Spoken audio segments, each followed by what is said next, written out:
মাঝরাতে শালি দুলাভাই আমার আবদার পূরণ করতে চিকেন ফ্রাই করে খাওয়ালো। চিকেন ফ্রাই জিনিসটা আমার অনেক পছন্দের, আর আমি বাসায় বানানো চিকেন ফ্রাই বেশি পছন্দ করি। কিন্তু আজকে চিকেন ফ্রাই আমি বানাবো না, আমি ওদেরকে বললাম তোমরা দুই শালি দুলাভাই মিলে বানাও। আর এদিকে ওরা দুজনে খুব সুন্দর মতো মাংস ম্যারিনেট করা শুরু করে দিল। আমি যেভাবে করি ঠিক সেভাবেই শিখাই দিলাম ওদেরকে। চিকেনের বড় বড় পিসগুলোর মধ্যে ওরা লবণ, হলুদ, মরিচের গুঁড়া সব রকমের মশলা মিশিয়ে একসাথে একদম ভালোভাবে মাখিয়ে নিচ্ছে। আসলে স্ন্যাক্স আইটেমের মধ্যে আমার সবচেয়ে পছন্দের খাবারই হচ্ছে এই চিকেন ফ্রাই, আর এটা আমার হাজবেন্ড অনেক পছন্দ করে, আমার বোন অনেক বেশি পছন্দ করে। এই যে চিকেন ফ্রাই বানাতে যে কত কষ্ট হচ্ছে, খাওয়ার সময় 10 মিনিটেই সব ভ্যানিশ করে দিব আমরা। তো মশলা মাখানো চিকেন গুলোকে রেস্টে দিয়ে এখন চলে আসলো পরবর্তী স্টেপে। ওরা কত মজা করে কাজ করতেছে, কাজের মধ্যে এনজয় করতেছে আর কি। ময়দা দিয়েও চিকেন ফ্রাই করা যায়, বাট আমার সবচেয়ে পছন্দ হচ্ছে এই টোস্ট বিস্কিট দিয়ে করা। কত কষ্ট করে তারা বিস্কিট গুঁড়া করতেছে ভাবা যায়। এগুলোকে ব্লেন্ডারে দিলে খুব ইজিলি গুঁড়া হয়ে যায়। পরে যদিও আমি ওদেরকে ব্লেন্ডারে গুঁড়া করে দিছি। এই বিস্কিটের গুঁড়াগুলো লাগবে, চাইলে ব্রেড ক্রামসও ইউজ করা যায়, চাইলে ময়দাও ইউজ করা যায়।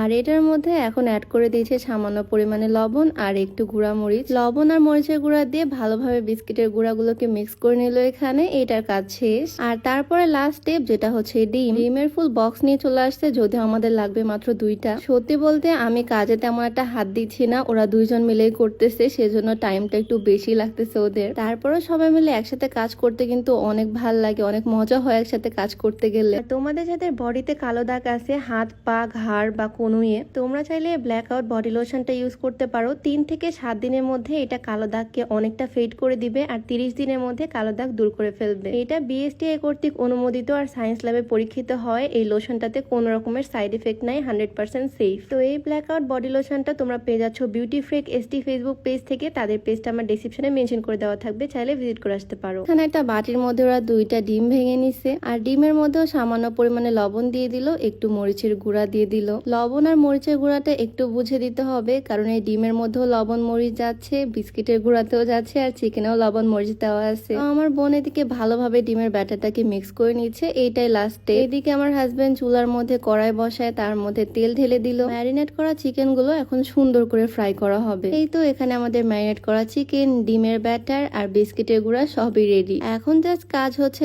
একটা করে চিকেনের পিস নিতে হবে, ডিমের ব্যাটারে ভালোভাবে চুবাতে হবে, আর এই চিকেনের পিসটাকে নিয়ে ভালোভাবে বিস্কিটের গুঁড়ার মধ্যে সুন্দর করে কোট করে ফেলতে হবে, আর দেন ভেজে ফেলে চিকেন ফ্রাই রেডি। ভালো করে কোট করার পর তেলের মধ্যে ছেড়ে দিল বিসমিল্লাহ বলে ফার্স্ট চিকেনের টুকরা। আরেকটা কথা, চুলার হিটটা কিন্তু একদমই লো রাখতে হবে। হাই হিটে চিকেন ফ্রাই একদমই হবে না, হাই হিটে দিলে ওপরের দিকটা একদম পুরো কয়লা হয়ে যাবে, আর ভেতরের দিকটা তো সিদ্ধই হবে না, কাঁচা থেকে যাবে। সেজন্য আমি চিকেন ফ্রাই সব সময় লো হিটে করি, আর ওদেরকেও সেটাই শিখিয়ে দিছি। একদম লো হিটে আস্তে আস্তে সময় নিয়ে এগুলোকে ভেজে নিতে হবে। 2টা মুরগি থেকে আমরা লেগ পিস নিয়েছি, তাই আমাদের লেগ পিস হয়েছে টোটাল 4টা। আস্তে আস্তে হতে যদিও টাইম লাগবে, বাট আমার এখনই খেতে ইচ্ছা করতেছে, একদম মুখে পানি চলে আসতেছে দেখেই। আমার বোনের দিকে ধৈর্য নিয়ে আস্তে আস্তে ভাজতেছে মুরগিগুলা, মানে চিকেনের লেগ পিস গুলো আর কি। আর দেখো আস্তে আস্তে কি সুন্দর ব্রাউন একটা কালার চলে আসছে। এইটা দেখে একদমই ভাববা না যে পুড়ে গেছে। বিস্কিটের গুঁড়া দিয়ে করলে একটু কালচে টাইপেরই কালার আসে, আর ময়দা দিয়ে করলে একটু ব্রাউন কালার আসে। বিস্কিটের গুঁড়া দিয়ে করা এরকম কালচে টাইপের চিকেন ফ্রাই খেতে আমি বেশি পছন্দ করি। তো এইদিকে আমাদের প্রথম ব্যাচের 4টা চিকেন ফ্রাই একদম রেডি, দেখে তো লোভ লাগতেছে আমার। দেন পরের বারে বাকি চিকেনের পিস গুলোকেও সেম ভাবে প্রথমে ডিমের ব্যাটারে চুবিয়ে দেন বিস্কিটের গুঁড়া দিয়ে কোট করে ভেজে নিচ্ছে।